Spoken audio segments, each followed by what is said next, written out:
চাই। 2. ঘুষ ও দুর্নীতিমুক্ত দক্ষ প্রশাসন ও বৈষম্যহীন সমাজ গড়তে চাই। 3.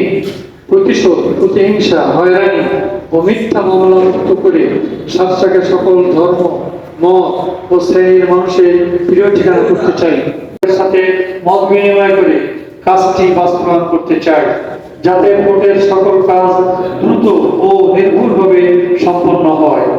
অফিসার, ব্যবসায়ী ও যাত্রী সহ ভোটের শ্রমিকদের নিরাপত্তা, ন্যায্য বেতন ও প্রশিক্ষণ সহ সকলের মানবিক মর্যাদা যাতে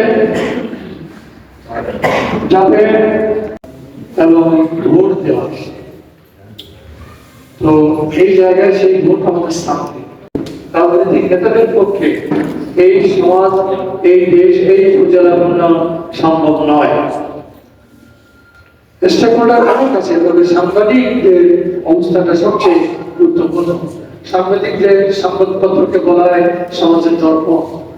দর্পণ যদি ফুটে না ওঠে তাহলে কোনোদিন জাতি সঠিক সিদ্ধান্ত নিতে পারে না।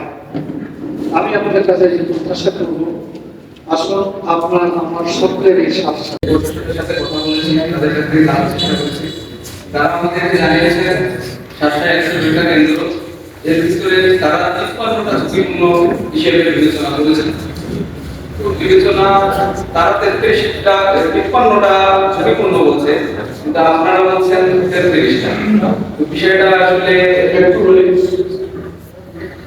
এটা হতেই পারে, আমাদের জানার ক্ষেত্রে অপূর্ণতা থাকতে পারে। তারপরে এখানে